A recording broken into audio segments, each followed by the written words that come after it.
L'atmosphère au palais St. James était inhabituellement pesante ce soir d'hiver. Il s'agissait d'une réunion privée et rare destinée à renforcer les liens au sein de l'élite londonienne. En apparence, l'événement offrait un tableau d'élégance raffinée et de grâce royale. Mais sous les vestes de velours et les robes de soie, des tensions latentes bouillonnaient. C'était le genre de soirée où des luttes de pouvoir inavouées menaçaient d'éclater au grand jour. Le prince Edward arriva à la réception vêtu d'un impeccable costume noir. Son allure était parfaitement droite et son expression restait calme mais ferme. Pendant des décennies, il avait vécu discrètement dans l'ombre de son frère aîné. Edward était réputé pour être le défenseur rigoureux des traditions et du protocole royaux. Il respectait les règles à la lettre, préservant ainsi l'intégrité de cette institution ancestrale. Ces dernières années, son rôle s'était discrètement étendu derrière les lourdes portes du palais. Il avait assumé d'immenses responsabilités dans la gestion des vastes domaines royaux. Cette ascension constante l'avait rendu farouchement protecteur de l'héritage monarchique. Il était devenu extrêmement vigilant au moindre signe d'irrespect ou d'exploitation institutionnelle. Ce soir-là, son dévouement sans faille allait être mis à l'épreuve au grand jour par un nouvel arrivant.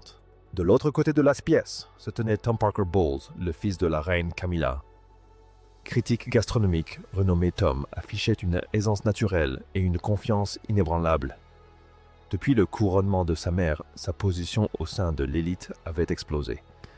Il était désormais un visage familier des événements royaux les plus exclusifs. Et nombre d'informateurs pensaient que cet accès privilégié était directement lié à la protection bienveillante de sa mère. Ce privilège immense avait manifestement commencé à influencer son attitude et son comportement quotidien. Il était devenu de plus en plus méprisant envers quiconque se situait en dehors du véritable centre du pouvoir. Il affichait une arrogance particulière envers les membres de la famille royale qui n'étaient pas dans l'ordre de succession directe. La soirée se déroula dans une ambiance polie, jusqu'à ce que Tom s'approche délibérément du prince Edward. Un verre de vin rouge millésimé à la main, Tom arborait un sourire crispé et entendu. Devant un petit groupe d'invités influents, Tom prit la parole d'un ton désinvolte. Ces mots soigneusement choisis étaient empreints d'une moquerie acerbe indéniable et profondément irrespectueuse. Il évoqua le contraste saisissant entre le véritable pouvoir moderne et les titres cérémoniels archaïques. Sans quitter Edward des yeux, il prononça l'insulte à voix basse. Il laissa entendre que quelqu'un doté d'une autorité aussi limitée n'avait plus guère d'importance. Tom laissa entendre qu'Edward n'avait pas à se soucier des domaines royaux. Il sous-entendit que des personnes plus influentes géraient déjà les affaires en son absence. Le murmure des invités s'éteignit net dans l'atmosphère pesante. L'insulte était une attaque délibérée contre l'autorité administrative nouvellement acquise d'Edward. Le visage d'Edward pâlit légèrement, mais il conserva un calme absolu. Il refusait catégoriquement de s'abaisser à une querelle publique mesquine. Edward fixa Tom d'un regard glacial et impassible, empreint d'une fureur contenue. Ce regard intense fit reculer Tom d'un pas inconsciemment. Edward s'excusa calmement auprès du groupe et s'éloigna sans un mot.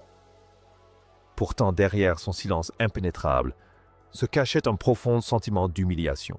Quand Edward se retira dans une aile plus tranquille, quelques invités fidèles le suivirent. À voix basse, ils colportèrent des rumeurs alarmantes qui troublèrent profondément le duc. Ils parlèrent du soutien aveugle que la reine Camilla apportait désormais aux ambitions de son fils. Ils murmurèrent que les réceptions culinaires privées de Tom se déroulaient dans des lieux tenus secrets. L'offense personnelle s'estompa aussitôt, remplacée par une profonde angoisse institutionnelle. Alors que l'élégante soirée touchait à sa fin, un événement révélateur se produisit. Un attendant âgé de domaine de Sandringham s'avança pour saluer le duc. L'homme s'inclina légèrement, les mains tremblantes d'une nervosité palpable. Ce qui avait commencé comme une conversation polie sur l'entretien du domaine prit une tournure calculée. L'intendant glissa une remarque en passant destinée à délivrer un avertissement à peine voilé. Il suggéra nerveusement que Edward pourrait remarquer les changements s'il visitait bientôt Sandringham. Il mentionna que Tom Parker Bowles avait récemment utilisé la résidence du roi. L'intendant affirma qu'il ne s'agissait que de quelques réceptions privées avec de gros camions de traiteurs. Cette simple phrase frappa le prince Edward comme un coup de foudre. Sandringham n'était pas une simple grande demeure de campagne, ni une banale résidence rurale. C'était la propriété strictement privée du roi, un lieu sacré de l'histoire royale. Que Tom l'utilise pour des réunions privées sans autorisation officielle était extraordinaire. C'était un acte d'arrogance stupéfiant, frôlant l'irrespect pur et simple. À cet instant, Edward sentit soudain toutes les pièces du puzzle s'assembler. La confiance injustifiée de Tom et son sourire arrogant lors du dîner prirent sur tout leur sens. Une personne dotée d'une autorité immense lui avait accordé une liberté bien trop grande sur le domaine royal. Edward se tenait près des hautes fenêtres du palais, contemplant les lumières de Londres. Le froid de la nuit d'hiver s'abattait sur les vitres, reflétant la sensation de froid qui lui transperçait la poitrine. Il ne s'agissait plus d'un simple désaccord entre deux hommes que tout oppose. Le comportement imprudent de Tom, quelques mois, avait franchi une limite constitutionnelle dangereuse. Tôt le lendemain matin, le prince Edward se rendit au domaine de Sandringham. Il ne s'agissait ni d'une visite familiale amicale, ni d'une simple visite de routine. C'était une enquête discrète et rigoureuse, dissimulée sous couvert d'un audit royal officiel. Edward exigea une discrétion absolue de la part de toute son équipe de sécurité. Aucun bruit superflu ne devait attirer l'attention et la reine Camilla ne devait rien savoir. Tandis qu'il traversait le domaine gelé, Edward paraissait parfaitement serein. Pourtant, intérieurement, son esprit était en alerte maximale, scrutant chaque détail de la propriété. D'ordinaire, le domaine respirait le respect absolu et un ordre séculaire. Aujourd'hui, il portait les marques, certes discrètes, mais indéniables, d'une négligence commerciale extrême. Ces traces subtiles d'une activité intense n'avaient pas leur place dans ce cadre si privé et si strict. Il commença son inspection minutieuse dans la maison principale, celle que préférait le roi Charles. Les signes visibles d'exploitation commerciale devinrent rapidement impossibles à ignorer. Dans une aile historique réservée aux visiteurs d'État, les sols anciens étaient marqués. De profondes rayures défiguraient le bois poli, témoignant du passage de lourds équipements de restauration. Edward nota, tout en silence, bien qu'un profond malaise l'envahit. Il poursuivit sa visite par les vastes cuisines historiques et la grande salle à manger. Le parfum réconfortant du vieux bois ciré et de la cire d'abeille naturelle avait complètement disparu. À sa place persistaient les traces tenaces d'huile de truffes industrielles et d'épices fortes. Malgré un nettoyage minutieux, les odeurs s'accrochaient désespérément aux lourds rideaux de velours. Edward demanda aussitôt les registres de sécurité et le bon de livraison récent. En parcourant les épais classeurs, un schéma terrifiant et parfaitement illégal se dessina. Dissimulé parmi les notes habituelles de jardinage se trouvaient d'importantes quantités d'ordre de travail imprévus. Ces notes correspondaient parfaitement à des préparations alimentaires commerciales à grande échelle. Mais aucun nom de membre de la famille royale ni aucune visite d'État officielle n'était consigné dans les journaux. Chaque entrée suspecte se présentait simplement comme un événement privé à la demande d'un haut responsable. L'ampleur de cet abus de pouvoir apparut au grand jour dans la pièce voisine. Tom Parker Bowles ne s'était pas contenté d'utiliser la salle à manger officielle. Il avait audacieusement pris le contrôle du salon privé du roi, un espace hautement sécurisé. Dans ce lieu sacré, il organisait de somptueux dîners de dégustation pour une clientèle fortunée. Il avait ainsi transformé le sanctuaire du roi en une vitrine commerciale pour sa marque. Edward devait savoir comment Tom avait réussi à déjouer la sécurité légendaire du domaine. Il alla discrètement trouver l'un des plus anciens et des plus dévoués laquais du palais, Le vieux serviteur paraissait pâle, visiblement bouleversé et profondément inquiet pour son emploi. Edward le rassura calmement et lui promit sans équivoque la protection royale absolue. Ce n'est qu'alors que l'homme terrifié finit par s'effondrer et révéler le secret. Ses mains tremblaient maintenant violemment lorsqu'il avoua l'implication directe de la reine Camilla.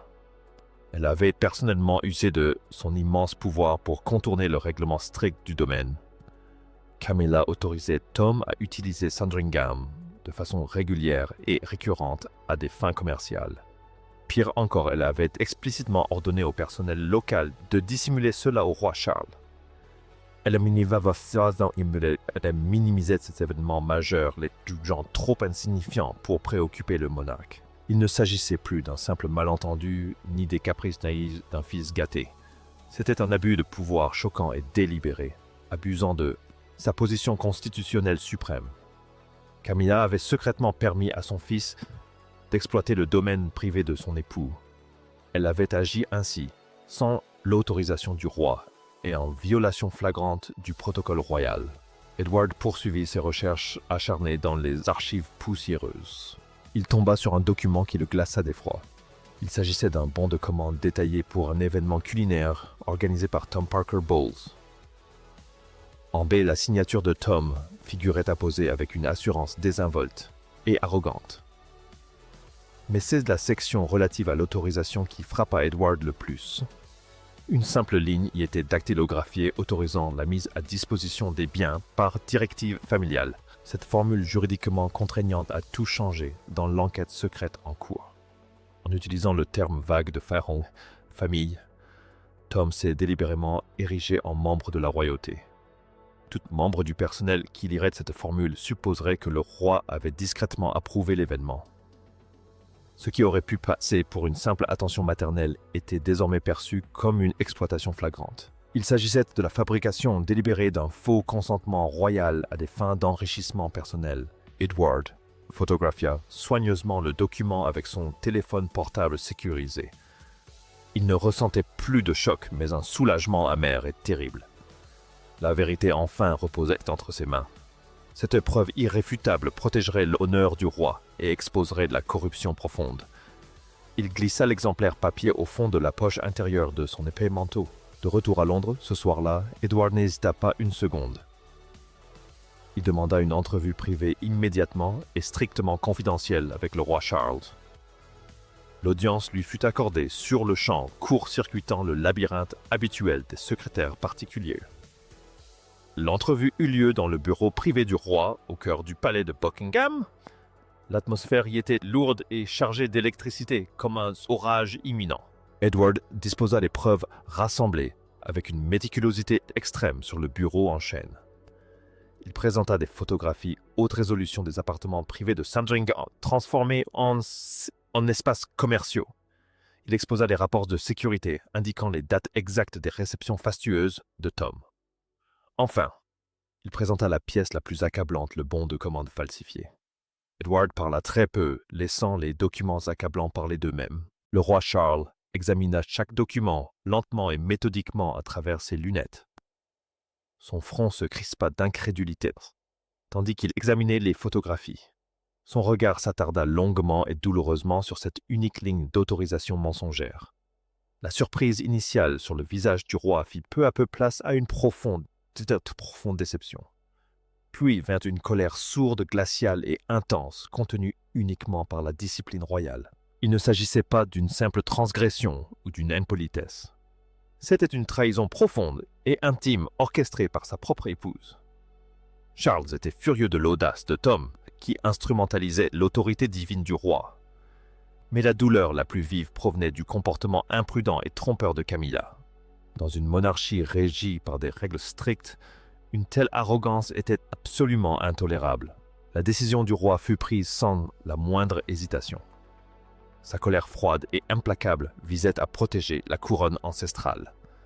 Il convoqua aussitôt son secrétaire principal pour rédiger une lettre de réprimande formelle. Le ton était glacial, d'une fermeté inflexible et sans équivoque.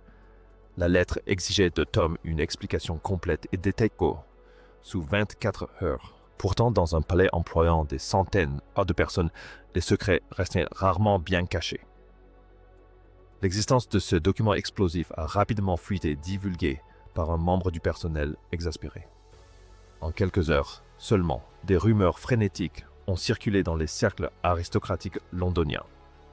L'intérêt du public s'est instantanément enflammé, la rumeur d'un conflit royal secret se propageant comme une traînée de poudre. Tous les regards se sont tournés vers Sandringham et le prochain événement culinaire de Tom Parker Bowles. Charles, silencieux, fixait la cheminée crépitante de son bureau.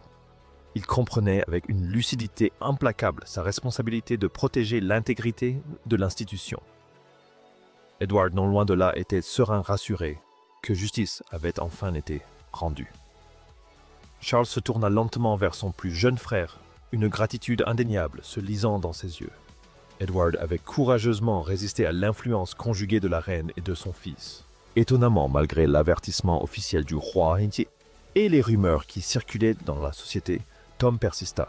Il organisa, malgré tout, son prochain événement culinaire fastueux au domaine de Sandringham. Aveuglé par son orgueil, il croyait sincèrement que sa mère le protégerait des conséquences. À ses yeux, la lettre du roi n'était qu'une simple lubie passagère. Il se persuada que ce vaste domaine lui appartenait pratiquement et qu'il pouvait l'utiliser pour développer sa marque. L'événement se déroula dans un faste extravagant d'une opulence écœurante ce soir-là. Des vins rares furent servis ainsi que des mets raffinés dans la demeure du roi. Au moment même où Tom présentait fièrement un plat signature à ses riches investisseurs, tout s'arrêta. La quiétude de la nuit du Norfolk fut brutalement déchirée par une flottille de véhicules banalisés. Des Range Rover noirs franchirent les portes principales à toute allure et s'immobilisèrent sans crier gare. Le prince Edward descendit du véhicule de tête vêtu d'un épais manteau sombre. Son allure était militaire et son regard brillait d'une détermination perçante et implacable. Flanqué de hauts responsables de la sécurité du domaine, Edward franchit les lourdes portes en chêne. Sans la moindre hésitation, il s'avança droit au cœur de l'assemblée. Tom se tourna vers l'agitation, son visage rougeoyant se transformant en une colère brûlante. Tom s'efforçait désespérément d'afficher une attitude de défi en avançant d'un pas décidé. Mais le tremblement incontrôlable de sa main tenant la flûte de champagne trahissait sa terreur. Edward ne laissa aucune place au débat ni à la négociation diplomatique. D'une voix qui résonna dans toute la salle, il ordonna l'arrêt immédiat de la réception.